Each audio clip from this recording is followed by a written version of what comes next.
For me, climbing at the peak of my ability is important to me. It's not so much the grade, just knowing that I'm pushing myself as hard as I can. And when the grade is going up, you know you're continuing to work hard. You know, like, it doesn't matter what grade you climb as long as you're pushing yourself.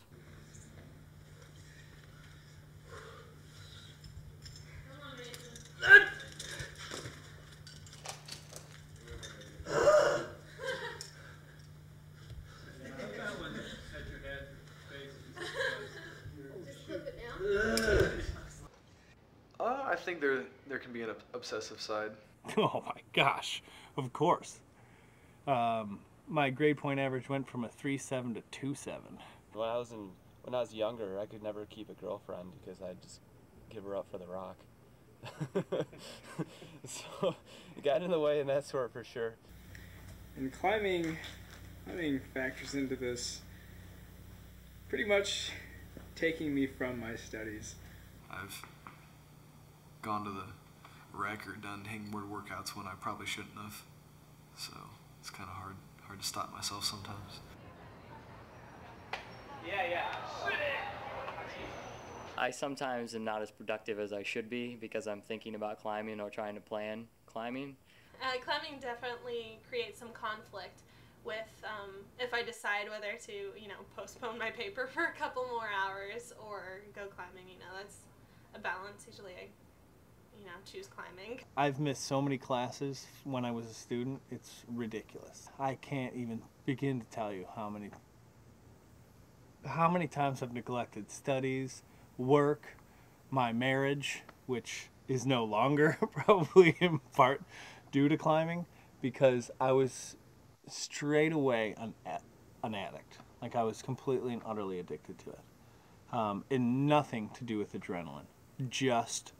It's what gave me a lot of personal satisfaction because I was good at it, because there was always new stuff to do, there were always new challenges, and I just ate it up. And I had waited for so many years to do it that once I did it, I just threw everything into it. But now, at 32, I just rock climb. It's like riding a bike now. I can do it whenever I feel like it, and I can do it at a level that I want to do it at, and I don't have to freak out and train and eat right and all this stuff that I used to do, and now I just rock climb. You're doing that tomorrow with Jeffers? With Jeffers? Oh. Jeffers is my boy. Have fun with that. My boy too. You know what? Make Jeffers lead the second pitch. I might read the second. What's wrong with the second pitch? Nothing. Is it the crux pitch? No, the last pitch is the crux pitch. What's wrong with the second pitch? Nothing. It's just run out. Seems like every time I go out, I'm afraid. Whether it's like bouldering or climbing or hiking sometimes is really scary. Especially what I've done like out west and stuff. Some of the hikes are really sketchy. I was scared a lot when I was younger, when I was in high school. I was really actually petrified a lot of the time to come out and climb. I really didn't like to fall, especially when I first got into trad climbing. I really did not place very good gear. And I really got sketched out a few times up in the gunks for our first real trad climbing experience. I think it was a hurdle that everybody has to jump, but we jumped a pretty high hurdle. When I first started climbing, I didn't know another climber, so I was petrified to fall. But I was strong enough that I could get up things. But I didn't really enjoy it in the true sense that I knew I could because I was so afraid of it.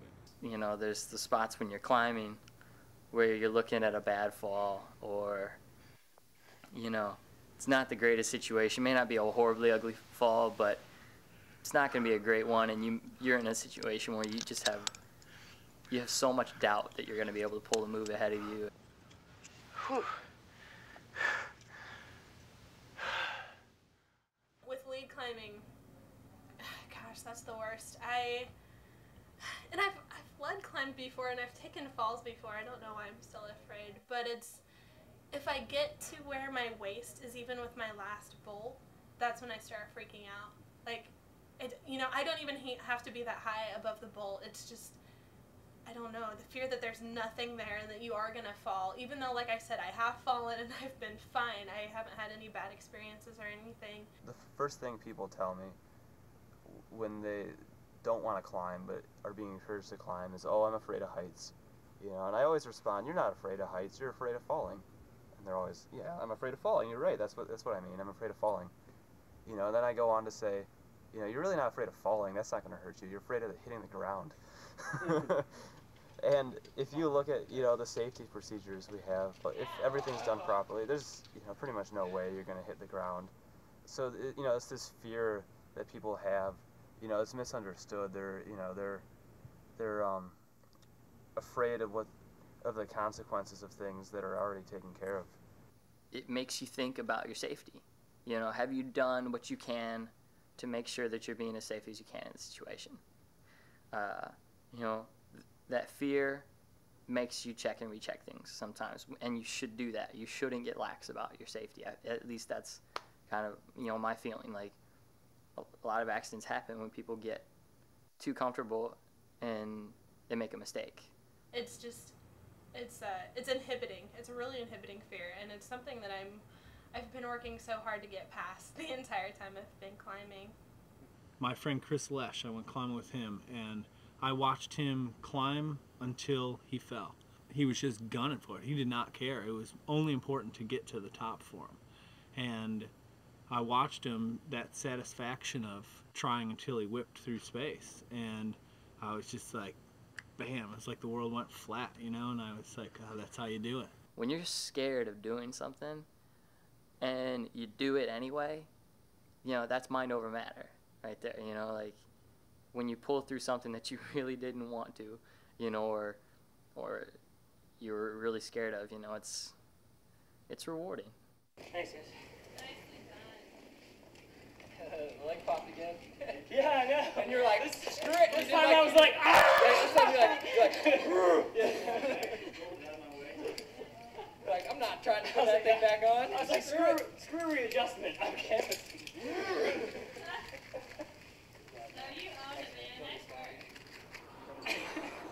I ask myself all the time while I'm climbing why I climb, because it doesn't make sense when you're up there. It's just scary and it hurts and you're really hot and just uncomfortable and you fall a lot and you yell a lot and you cuss even if you don't cuss, and then you make it to the top and then you yell some more, but now you're yelling for happiness and you get to come down, and I don't know, it's not cool. For me, it's not really fun while I'm doing it. It's the satisfaction you get once you're done beating something that's been beating you for so long.